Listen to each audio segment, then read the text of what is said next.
Welcome to the Creative Play and Podcast Network. Join us as we share our favorite RPGs, one-shot games, tabletop games, reviews, and convention panels. Sit back and enjoy the show.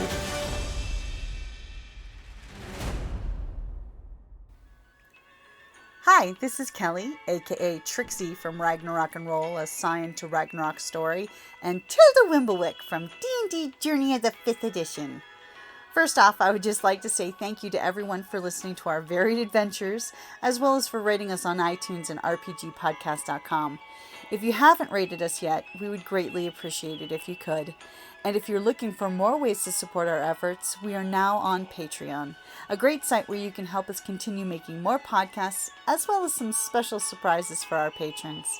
If you can, please look us up at www.patreon.com/cppn. Every little bit helps. And again, thank you for listening. Softest fur. The only thing I have ever felt like it is once I petted a 2-day old foal that had just been born, and it felt like that. It was like this plush toy softness that was just amazing. And I wouldn't have known that. I would have just made it generically kind of soft. Sadly, my ex got me a blue fox fur tail coat once, and it was right around my neck. It is amazing, but it makes me vomit now. Right. I had a live thing was, around my neck at some point. Something died for that. It was, but no, it is the absolute. It's crazy. I was surprised at how soft that fur was. And that was, there's a lot of places where we'll go to do our research.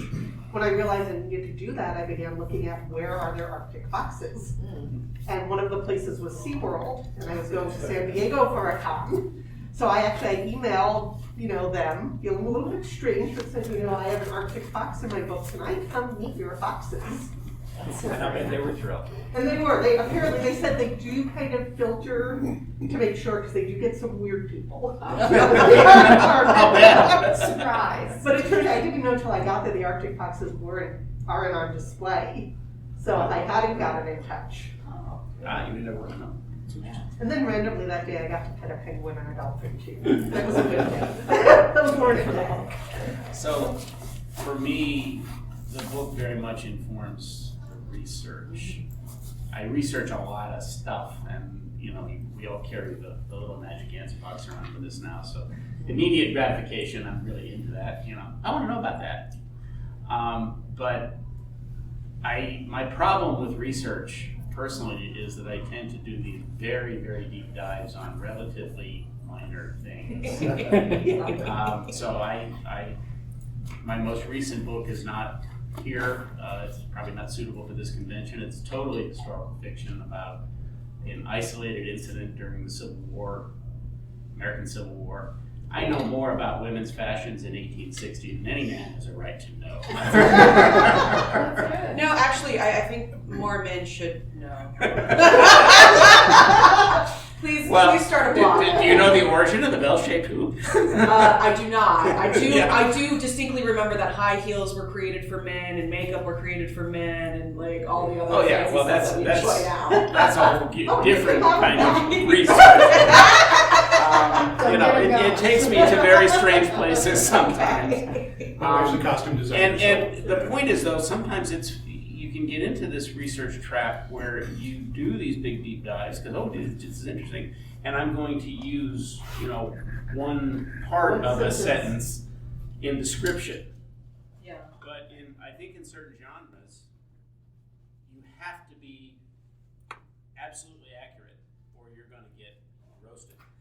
Well, also, don't you want to be in a certain headspace? Like I'm doing a timepiece, so it's the 30s and the 40s. So don't you want to immerse yourself into that research? Sometimes so that it puts you in that headspace to really do dialogue and description, just all of that. Yeah. And that can be a difficult decision to make too. If you get too deeply into that, especially with dialogue and phrasing, you lose your modern reader. Okay. Oh. They do struggle sometimes, yeah. Okay. They're not even teaching, I think, Shakespeare anymore, like I understand or no, not Shakespeare. That's sad. Chaucer. You're not Oh. saying Chaucer in Old English or anything like that. That is sad. It is. You lose something with the language. Without the language, but I think if you're writing for popular consumption, if I did phrasing the way that they would have done it in Liverpool in 1860, it's going to come across as being very weird. And throw people out of the story. Yes, instead of they pull get them so. more deeply into the story. Now I can tell you what the slang and the phrasing at the time was because I researched it. Okay, it's that temptation to want to go, I spent all this time researching it, and you're going to Exactly. spend all this time learning about it. Well, the difference is that if you read Dracula versus watch Dracula, you go back and it's a really dry read. So you could go back and reconstruct something from period and be precise and accurate, but no one cares. The point that your research is irrelevant, and it's for you. It's your own edification. I'm but- gonna say one person cares, and it's not one person you're writing. Get a detail wrong, and you will find out who cares. But that's usually the great launching point with somebody, and then I go, did it change your life in some different way that I should have addressed? Tell me where on the doll Well, that... their life's not over yet. You gotta give them time to curate. Thank you for caring and buying my book. There is that. The You money- a bad review. Is somebody read your It's book? and like you said, I've got the money, I'll do better next time. I haven't until... I think it does inform the book in the same way that like every draft informs the final book, even though you don't see it on the page.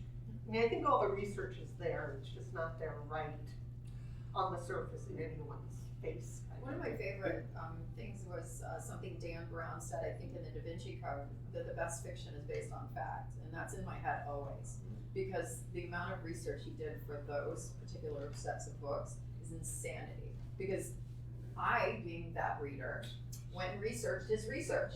I do that. See? I There's always one. I fact check. I'm like, how much of this is real? And I'm like, and I was like, holy shit, it's like all real. Like literally factual information in here. So I'm a huge fan because I like that fact-based. Historical fiction is amazing to me because you can write kind of anything that you want, but you have to research and make sure it's kind of good for the time and all of that. Just So. as an aside. Yeah, I just Writer. wanted to say, when you're actually writing about something, it can be fiction, because I'm actually reading a new author right now, and it's fiction. However, if you're talking about, say, the 30s and 40s or 50s, and then you start saying, well, somebody took out their cell phone, you're saying this person doesn't know the 30s, 40s, and 50s, So, that kind of thing, you don't really, I don't think, well, because I don't like it when I read things that are that far off. There's a point where it's all ongoing. Like you said, you're draft to draft to draft. Even after you finish the book, you're still researching the same material. I wrote a book about a protagonist that had gotten through leukemia. And it was based on extensive research with interviewing people who lived through it, one who did not, going through the scientific cause and effect through their whole journey, interviewing the caregivers. I didn't live it. Then I went through it. I'm rewriting that book because there's a proximity to things that allow you, there's an objective scientific approach to things that's kind of sterile that we go into it. And in fantasy, it's a little different because you can put flourish on it, put your own spin on it. But as you say, if you get a scientific fact wrong, all the research in the world, scientific or not, does not engage the human spirit or human experience for that. So you can say, well, leukemia has a 88.7% efficacy with this drug. You have X percent chance of survival after 5 years. That's not a story. That's research. That's data. And having gone through it, and the emotion that you can't get unless you go through. If you go through a scientific method, you get the data. If you go through a journalistic process, and you are able to put together interview questions and create a rapport with your subjects, you get that emotion. And that's how. But that's the evolution of it. You get the data. You write. Okay, is my story accurate? And then you write. Does my story have the emotional core? Guys, I did it in reverse. When I wrote this first book, Anointed by Anubis, I will admit that it was very heavily flavored by what Westerners know now about Anubis as opposed to doing my research. And when I originally created the series, it was just going to be a throwaway series that I could write until I got to the more serious writing that I was going to do. Until I realized there is a huge gap in the erotica, in erotica for well-written erotica. And I'm not just talking about well-written. Like, so much of erotica comes from like a very toxic male gaze. Even when women are writing it, they fall into those same tropes. It's like, he's an 18, or no, I'm sorry, how do I do this? She's an 18-year-old virgin who's just about to go into college, and he's her bad boy billionaire werewolf motorcycle club professor who's gonna give her that D. Oh, anyway, sorry, Badger. So I went back, like I went through 3 versions of Anubis before I was like, it's not right. And part of why it's not right is because I have no idea how the Egyptian underworld works. And then I did a deep dive into it, and that was also really fascinating because I don't think a lot of people in the West understand how the Egyptian underworld works. So now I get to teach people a bit about it while also enjoying a way better adventure in my book. Can I give you an example real quick? Yeah, sure. I'm a transplant. I'm from the East Coast. I am fascinated by the mythology of Tombstone. Oh, yeah. I want to go down. I'm leaving here to go down there as the first opportunity I get. This is my second chance here. But everybody I've read on the subject has a different perspective. So what is the correct research? I mean, I've heard. Well, there's never been an accurate representation of what actually happened in Tombstone. Right. There were just 2 different accounts by people who were on 2 different sides. Right, exactly. Well, and I'm currently reading perspectives of the wives, and they have a completely different spin on it. So it's like Rashomon with the film, where you just have to go through and pick what research you want. That's how. And that can be the problem with, say, event or historical or personal research versus scientific research, where even when you look into the history of scientific research, which is a really weird subgenre sometimes, you can see the consistency within the paradigm, if you will, that the scientists at the time are working under, but it's still consistent. And you start looking into the events of, gee, why did you do this? Why did the person A do this thing to person B? Now you've got Rashomon. You've got totally different perspectives from different points of view. And it gets very confusing. Stories in those gaps too, like when you have 3 different accounts, then you have really fertile ground to write a story about those events. You just have to know what all the accounts are, and then you're choosing or responding or going into all the accounts. Right, and you have to, I'll make a pitch here for open-ended, or that's not quite the right word, for historical research in the context of the time that it occurred. It's very difficult not to bring your modern perspective to events. And if you really want to understand them, you have to see them as if they're current events. So yeah, if you were in that time, this isn't history, this is current events. Immersing yourself in that time period is really a important. good example I have of this is Typhoid Mary.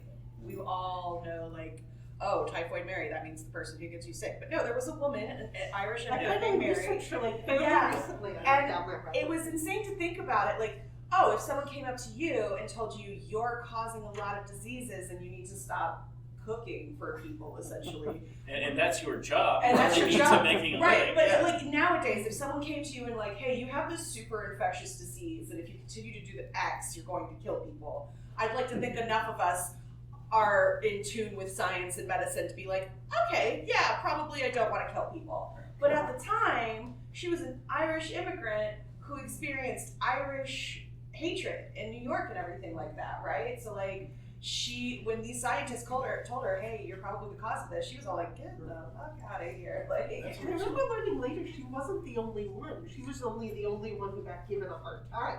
oh, interesting. That one I didn't know about. I haven't dug deeply into that yet, but yeah, There are 2 things that you haven't mentioned. One, if you were a cook, you got paid twice as much money as any other Irish immigrant. She wasn't sick. No, that's right. She had typhoid inside her, but she was not sick. it was so- asymptomatic. Yeah. She actually was forced to leave her position, but she went off to another location and started They cooking. did the same thing again. Yeah. And that's when they locked her up, or like they put her in. Well, like, believe it or not, one version I heard is basically she finally got convinced that it was true, and she stayed in this place afterwards, and they kind of set it up so that she could stay, because they didn't have a way of locking her up. Well, they didn't have a way of paying her She's on either. Prison Island. Yeah. It was Off of basically. New York City. Yeah, they You were had a question for I'm me. sorry. Well, you were going back to Tombstone, like, to go back to that, the newspapers in the past weren't like totally accurate, like I think it was 1906. No. they were- That's a first. But like 1906, they had like an earthquake, I think it was, in Arizona, and the newspapers back east were talking about the volcanoes erupting and all of it.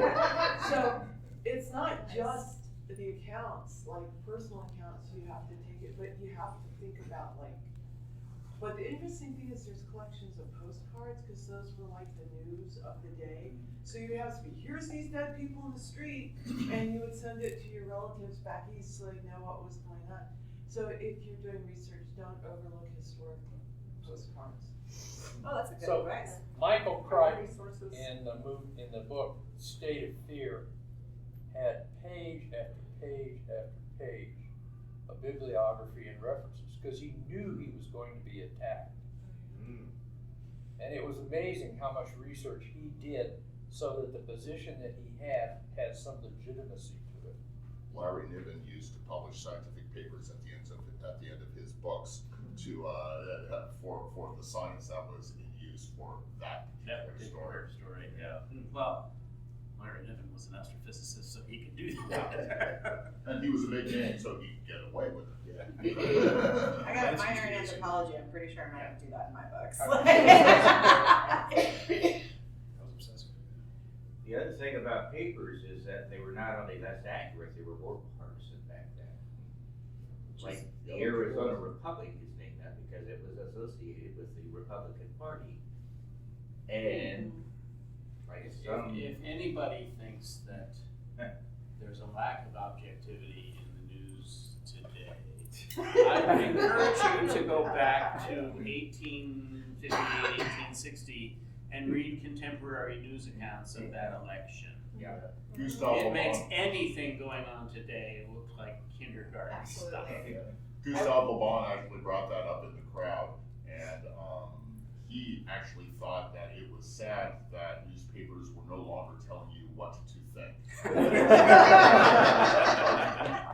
Mark Twain did a wonderful piece on called "The Time I Ran for Public Office" or something to that effect, and it was just picking right up on that sort of thing with the massive yellow journalism, where he was being called a murderer and all this sort of thing.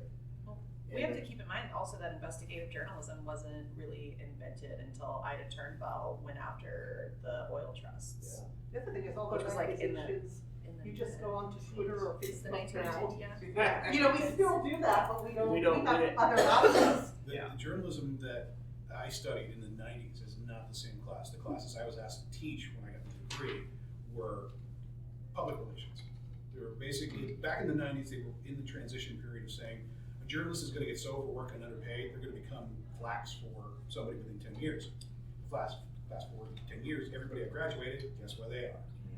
And now I'm teaching, allegedly, the principles of objective journalism and research. And the syllabus I'm handed as an adjunct says, teach them how to communicate and how to give a press conference. Teach them how to be presentable on camera. And tell the story. What is the story?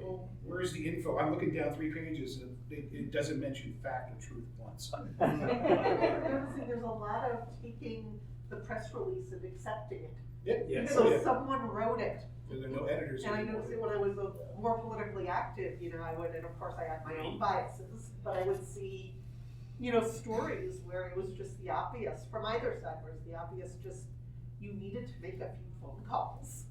You needed to verify what you were told. I just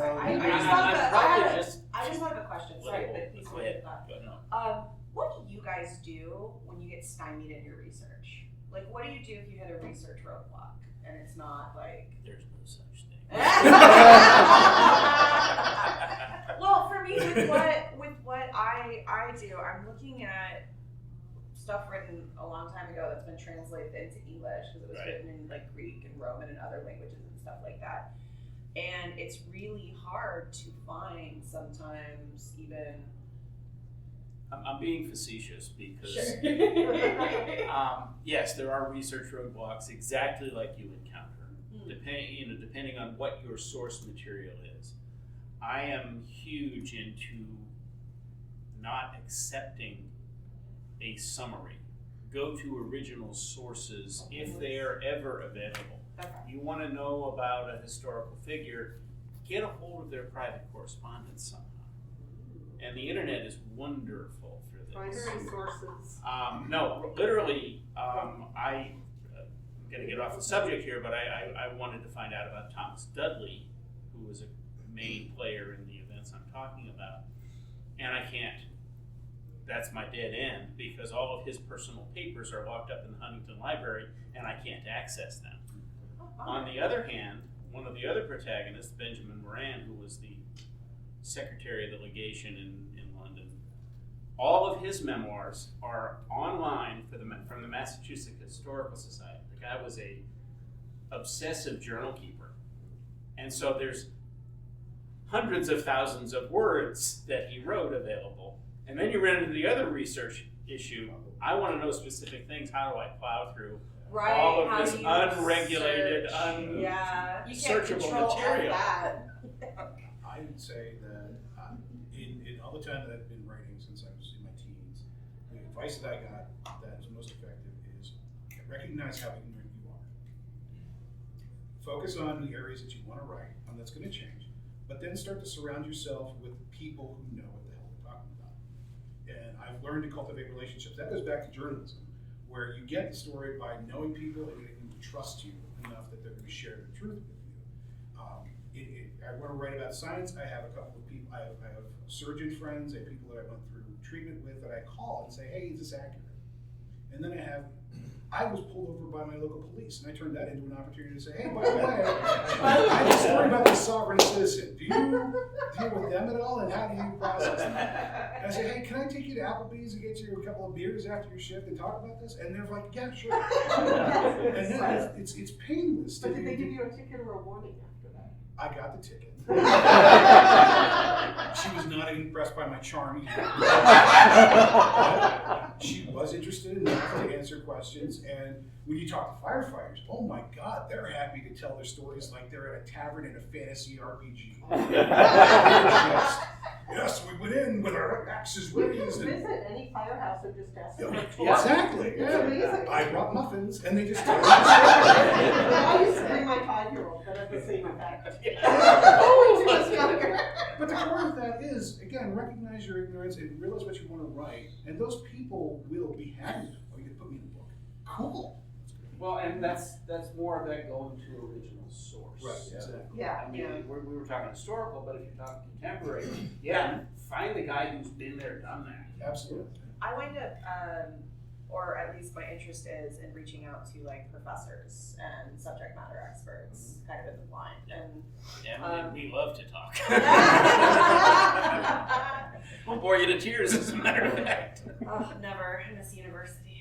I mean, I'll never go back, but I miss it. One thing that you can get really, really cynical about is you've got two newspapers with exactly opposite points of view. It's like each of them have their own set of experts that are opposite from the other set of experts. So here they've got all these quotes from people who should know. And well, in my world, if there are 20 different ways to do things, it means that nobody really knows what's going on. On the finding sources, once you get those people who are willing to answer questions, ask them to read the book when you're done. Yeah. You know, if it's Did I do it right? Did I get this right? I mean, for my Arctic Fox book, it was set in Iceland, and I visited twice, but I did not know. You know, I mean, I knew how much I didn't know. So I actually had I had one native Icelander and then one person who was in Iceland from an American perspective, like my protagonist was. Her husband was in the diplomatic service, and I had her and her kids, you know, all read it, and it did. On movie sets, we have consultants all over the place. We did Haunting Hill House, and that was my favorite because I got to work with a mortician. and do, and Yeah. get all kinds of photos and recreate bodies and autopsies and all kinds of stuff. And they come on set and stay for a lot of different things, but in the medical field especially. They listen. Yeah, well, they have them on set now, so they literally are like a no. That is not we don't run around saying stat. I mean, seriously, it's like those little things. And so, yeah, thank you. As a matter of fact, you come to a trauma code and it's very low key. Yes. And to the point where I will often stand up and say, anybody who is not touching the patient, shut up and get out of the room. Yeah.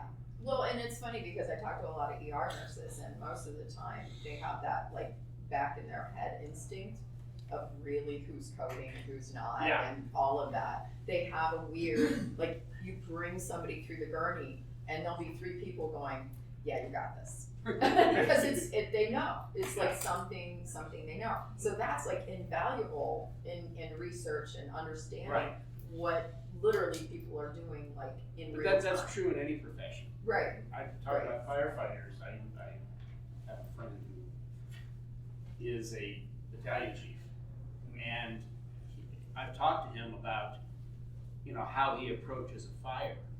And he's talked to me about, I pulled the guys out. I didn't know why. Right. And 2 seconds later, the roof falls in. Yep. And it's just, this fire wasn't behaving, using exactly that word, like it should. Right. And so that's where you get, if you can pick up on that in your research and then use that in your writing, I think that's what's invaluable. I did like somebody who works in a forensic, government unit, and they were commenting that CSI buys the cheapest of everything, and that's what you see, and that there is no way in several cases that they can get the results they claim, because that equipment won't do that. I mean, all police procedurals, I can't watch them anymore because it's always like, we'll find out the answer in 26 minutes. And in reality, like things like lie detector tests, inadmissible in court. Why do we keep seeing dramas where they're like, And they don't work. And they don't work. You can trick them. You want a full lie detector test? You drink a cup and a half of coffee straight up right before you go in. Your heart will be arrhythmic and it'll just totally. Yep, you're welcome. I always If coffee does you that hook for me you. up, and I'll Sure. start. Otherwise, it's orange juice. Or just twitch your big toe. The sugar rush is Something like there's a million ways to beat it is the point. You can go online and find all of these methods, and a lot of them are actually like verified. Well, and oftentimes if you're particularly imaginative and can compel yourself to believe your own story. Exactly. That's true. Yeah, As a I truly writer, believe that this is how it happened. I You are think a it's easier for us practice to liar. lie to people telling them a story because it's really in our happened. head so much. When we talk about it, it's like, oh, that's the truth. Yeah. So.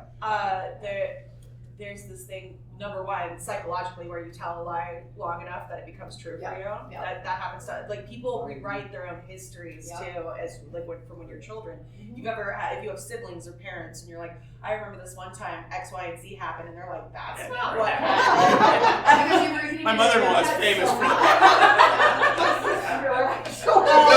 That didn't go down that way. Well, I mean, sometimes is it gaslighting or is it like? I mean, if you're the villain of someone else's story, then it all. Well, you're never the villain of your own story. I read an analogy by a neurologist one time who said, your memory is not the event. Your memory is the last time you remembered the event. And he likened it to a door that's had coat after coat after coat of paint applied to it. And after a time, you can see the outlines of whatever panels are in the door, but it ain't the door. It's not the door that it was. For those who are interested in memory and memory retention, there's a lecture series on YouTube by Dr. Robert Sapolsky. It's 27 hours long. Committed biological basis of human behavior. And he has like 3 or 4 90-minute lectures just on the encoding of memory. What was the name of it? Biological Basis of Human Behavior, Dr. Robert Sapolsky. Yeah. He looks like Santa Claus with a big beard. He's a very good speaker. Very good speaker. He makes you understand it. And my undergraduate degree was in neurophysiology many years ago. When I started watching his lectures, I said, "Oh, I know that." Oh, wait a minute. Where'd you go with that? But so you can listen to the whole thing. It's very fascinating. But you can look at his lectures on memory, and some of it builds on stuff he's already presented to you. But what you were saying, what you said, your memory is not what really happened. And so, again, if you're going to go interview so-and-so about an event, you've got to take that with what was their perspective when they saw that event. You also have to, I mean, like, I go deeper into that. You have to contextualize them as people, right? Oh yeah, exactly. Because they will see things in a completely different way. A cop is going to see an accident very different than the guy who got hit. Correct, yeah. They're both valid, but... Oh, I was even thinking about, like, you know, what's your socioeconomic, your religious background, right? Like, somebody of a more significant religious background is going to watch an event and maybe be like, God did that, you know what I mean? Like, yeah, really, even aside from that, though, what you're saying is that your perspective is influenced by all of the things that have made you an individual. And we have to be able to take that into account.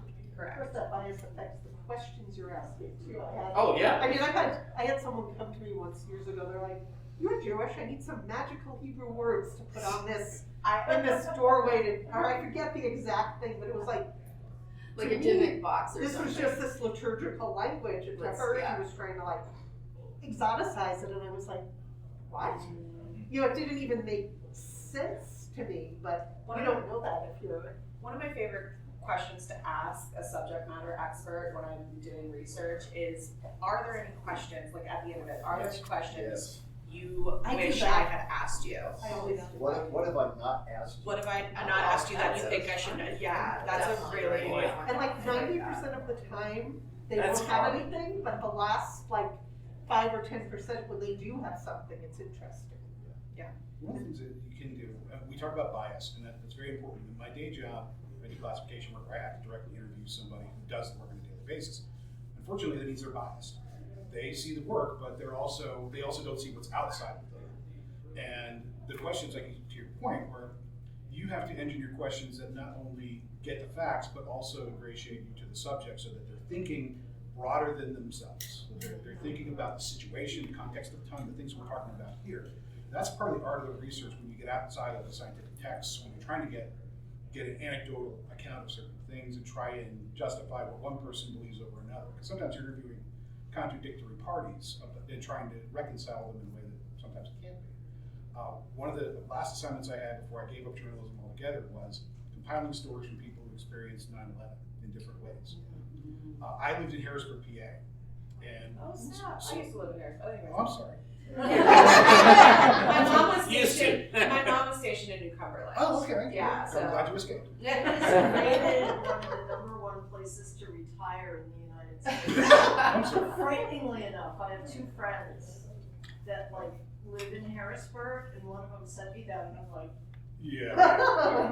Seriously? Yeah, but I interviewed people who were actually at ground zero, and theirs was a very much of a laser focus. Firefighters were in the moment, and they couldn't tell you what was going on down the road, and you have to go and figure that out.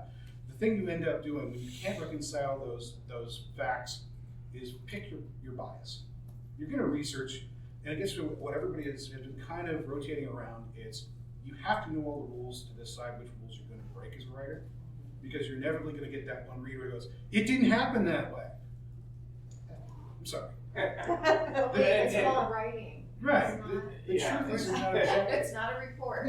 Yeah, well, all the research I do for my books, I still have to contextualize them as what they're doing in the modern day, right? So, like with Anubis, I run a world where like the power of belief is what keeps them solvent.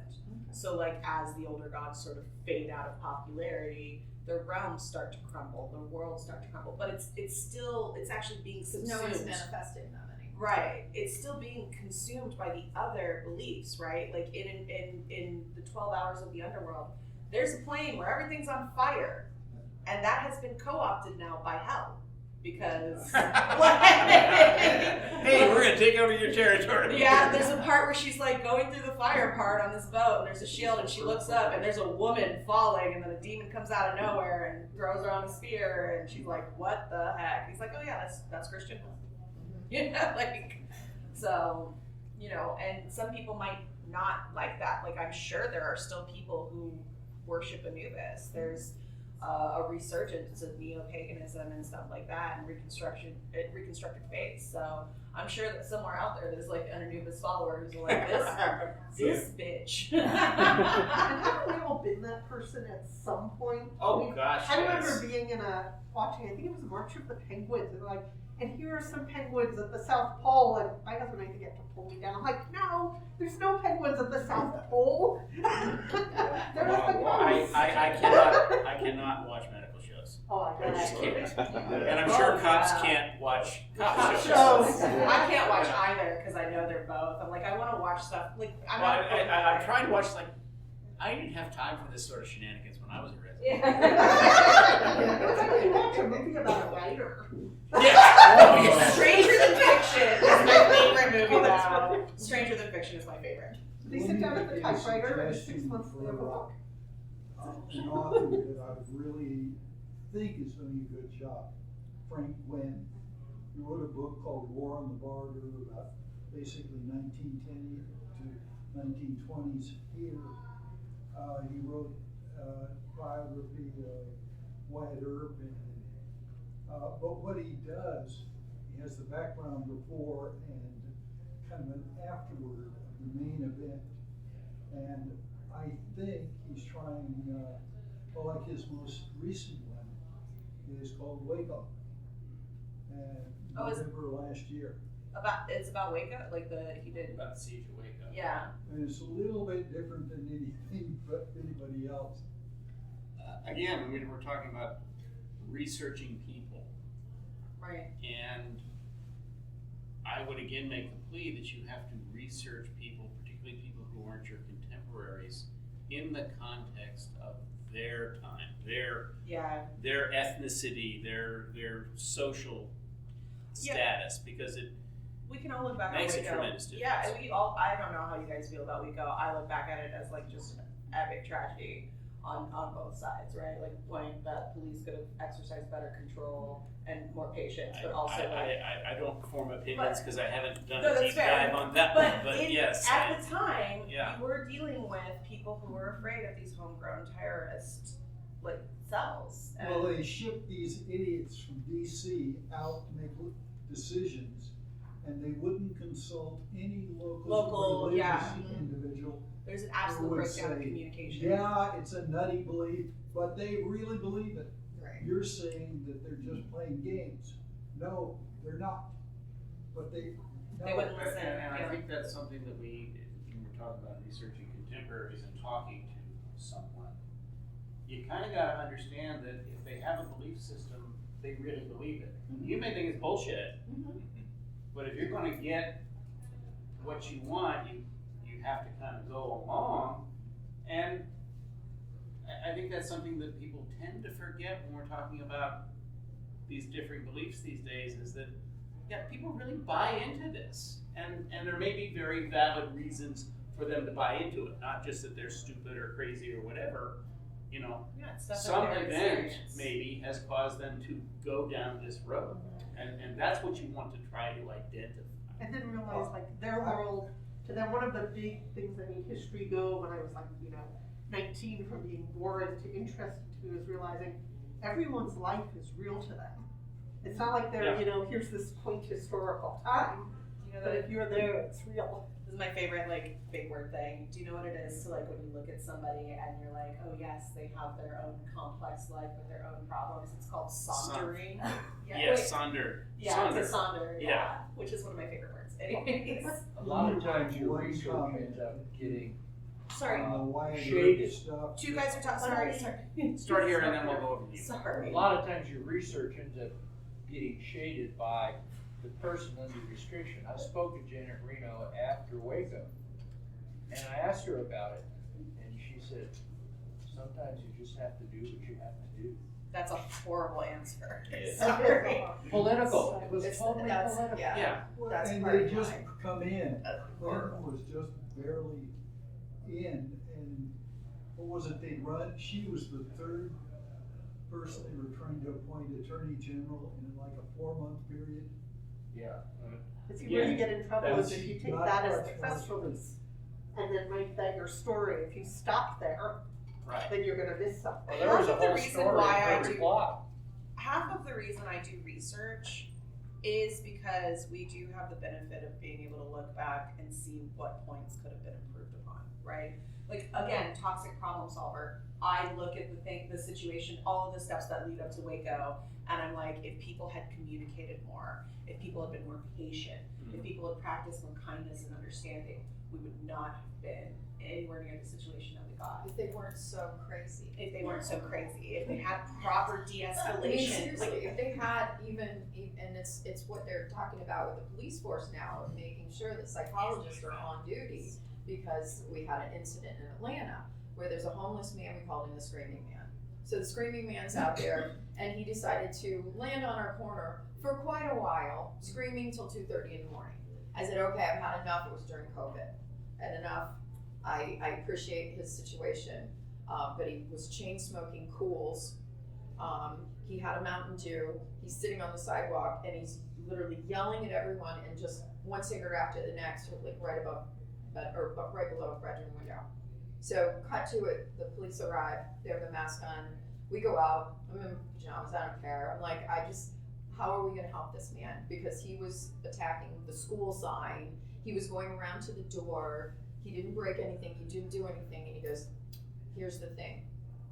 Can we take you someplace to help? No, I'm good. Can we do this? And he goes, that's what I need. I need permission from him to give him help. And then otherwise, that's it. He went on his way, and that was the end. But if a psychologist had been there, and they're like, oh no, we need to evaluate him or whatever. It's like, these are the things that need to come into place, and that Waco was the perfect situation, that they obviously did not have anybody trying to break down what was going through everybody's head inside that complex. They wanted to bury it because they were You have to embarrassed. use it in order to help it. And I get that, and like definitely it should be handled internally by the people who were there. It needed to be handled by like externally people who are like, you don't have a reason to be embarrassed. We just need to know what happened, Right. so we can do better next time. Right. Well, what the big problem was, what the FBI tried to do, and alcohol, tobacco, and firearms, what had worked for 20 years didn't work. And they sort of refused to see the message that it ain't gonna work. Well, yeah, I mean, but they were getting warnings left and right. They like from the sheriff, from somebody that they sent in undercover that like. I think we're getting sidetracked. We're getting into Waco. Sorry, we're researching Waco right now. Yes, that rabbit hole. Anyways, So jump in. The point being, with the benefit of research, you can kind of and that's what's exciting about a writer. If you wanted to make a Waco-esque situation and like do one where the resolution was better and happier and like people came out of it alive, do your research on Waco so that you understand where the mistakes were made. And understand that better situation reflects your own bias. Yeah, absolutely, 100%. But as a writer, you're doing that intentionally. I am. And that's what I think readers sometimes don't understand. Oh, you're biased. Yeah, I am. It's my book. I get to be biased. What's actually interesting, where you can get into it, what do you do about the stuff you don't know you need to research? Ooh, Which is its own. the unknown unknowns. Yes, I'm thinking of, I have a scene in the book where a red-tailed hawk gives out that screech and dives at its prey, and it took only a year or two after to go, what a bad hunter that hawk is. Any hawk, once I began researching, wildlife for another project, it was a toss-off detail. But it's like, see, that's one of my great fears, which is why I get so obsessed with the research, to the point where sometimes it obscures what I intended in the first place. What the story is. And you don't know what you don't know. I mean, Well, yeah. again, this is, you can react to that by, well, okay, it's not that important to the story. Right. There may be some reader who calls you out on it, but who cares? I tend to get very obsessive about the stuff I don't know and try to find Well, you out. have to know enough to know to find out. But I know there's always going to be gaps. It's like, Yeah. I don't even know the right question to ask Exactly. here. That's where you really get it. Yeah. I say I let my fans figure it out for me, and then I just go, thank you. I'll make sure to note that in the future. Yeah, I mean, you just sort of Yeah, admit it and move on. It's Yeah. like not- So I've had a bunch of cops tell me that my current series, Magical, I'll be called Lord of the Rings meets Law and Order, just isn't realistic for what cops really do. He says, no, but they're fantasy cops, so they get to do it a different way. Other stuff, yeah. Peer editors are great. Again, getting back to the network of people that you consult, give them an opportunity to read your manuscript, and they'll tell you, here are your gaps. Yeah. I had a reader, Yeah. a novel that I wrote, I was not clear on. I had an instinct to let one person read it, and she came back and said, do you realize your protagonist is gay? No! I said, yeah, she exhibits this, I'm feeling this, and I think you need to, because there are a lot of things that a reader like me will see this and be offended because it seems like a go. I'm sorry? Because you didn't address it. Exactly. I didn't even know. I'm like, I didn't see her as gay, but yet now I see it from your perspective. Now I gotta go research this. and go talk to some people. Holy shit, yeah, she is. And it turned the book into a completely different entity. So it can take you on these wonderful paths that you didn't expect as a writer when they tell you. I also love learning about that stuff after the fact. Like, for example, Alien, Alan Ripley, we all know, like, originally that role was written for a man and then Sigourney Weaver did it. But did you know in the original script that the man and Lambert, the only other female on the crew, were supposed to be in a relationship in the original script?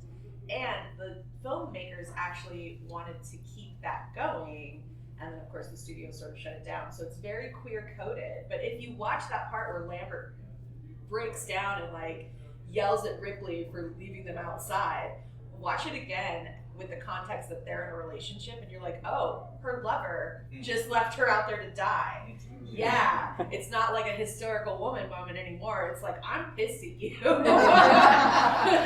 You're supposed to save me. But anyway, sorry, that's a segue. We've got about 10 more minutes until the top of the hour, but I think we should probably call it 4 minutes in to give any new panelists a chance to settle in.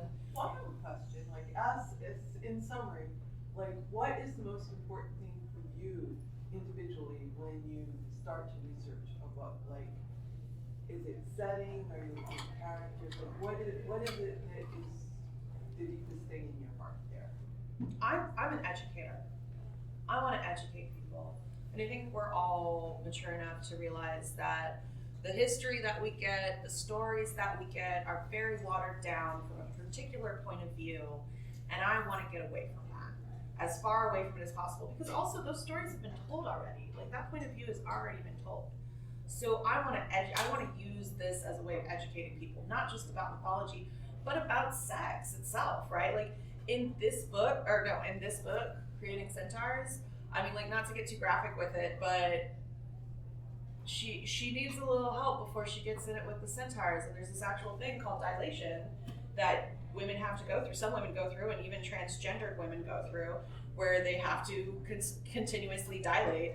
And I did research into that because I was like, what would centaurs have available? Rocks and stones and wood and stuff. And then that led me on a whole deep dive. Did you guys know that they used to use cast iron dildos in the American Wild West?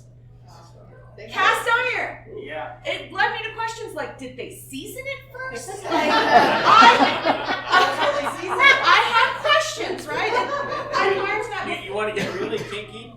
There's a whole treatise from Rome about whether wood or brass is better for that. I love that.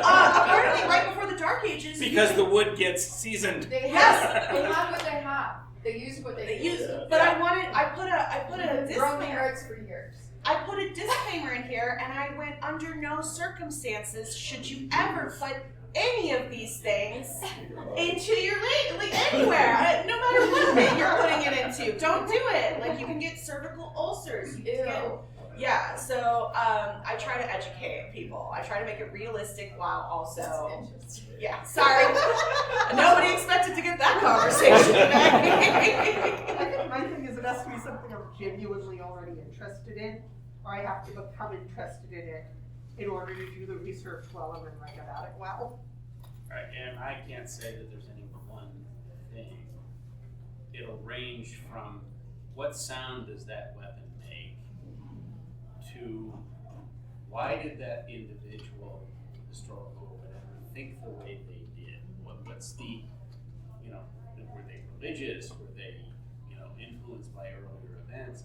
It tends to get almost obsessive sometimes to, as I said, be in the context of the event as it occurred. We're all creative liars. So I would go through a manuscript, tell your story first, and then decide for yourself, what am I lying about competently? What am I lying about credibly, but I need to go back to? And what's they going to call me on bullshit? Yeah. And those are the areas, then you go back and you figure out how you get started. Yeah, that's true. If you were just telling the historical story, you wouldn't need to be there. Right. Because that's already been done. Or you're writing a thriller, all kinds of thrilling stuff. Now we better figure out how that weapon actually works. And, how many shots does it hold? Anyway. Don't use that tool. Yeah. Yes. That's why we have farmers on set too. Yeah, exactly. I know nothing about that. Just project. What was your question? Oh, I just had a question about what kind of research you would do to come up with dialogue. For those in the studio. Original source. She wasn't here when we were talking about trying to keep it. We're dumbing down our readers because we're not using what you're vernaculars from that. What you're looking for with your dialogue. So if I'm writing science fiction or I'm in a future setting, how do you even come up with an idea of like what people? I'm looking for something. Example I used previously. We'd say I'd give my last dollar or my bottom dollar for this. Somebody who lives on the moon and has lived in tunnels all their life, I'd give my last can of air. Yeah. Okay, so you try to make your dialogue fit Make the your setting. metaphors fit their lives. On the other hand, if you go back and read letters and writings, journal writings particularly from 1860, that language sounds very strange to the modern ear. It sounds, like what you read in a Dickens novel. And the thing is, nobody talks like that anymore, but they really did talk like that in those days. And we wouldn't actually understand what they were saying. Exactly. Yeah, that's actually, there was the whole thing about like how far back could you travel in time before no one could understand you. Yeah. It's not as far as people think. Yeah. And Where is that? well, the other thing that people forget about time travel, that makes me laugh, is that it is location dependent and the planet moves. Yes. So technically, all of those people who went back in time and didn't do it in a spaceship, they're dead. Like, because they just showed up in the blackness of space and explosives. So I've read one good time travel novel where they actually dealt with that. Yeah? With hand-wavium, just like the Heisenberg compensator in Star Trek. Oh, okay, It's yeah. the location compensation, something algorithm. How does it work? Oh, very well, thank you. Actually, I'm trying to cheat of the time travel method. Yes. Is also a translator because. Yeah. To go back to dialogue. All right, do you guys have anything you want to plug before we give it over to the next panels? Thank you all for being so Thank you. hospitable. All right. Thank you, everybody. Bye, guys. Thank you so much. Thank you for listening to the Creative Playing Podcast Network. If you enjoyed our show, please check out D&D Journey of the 5th Edition and Ragnarok Enroll a Scion Hero to Ragnarok Story. Also, check out our Patreon page for more content and behind-the-scenes things, as well as joining us for a one-shot game or two.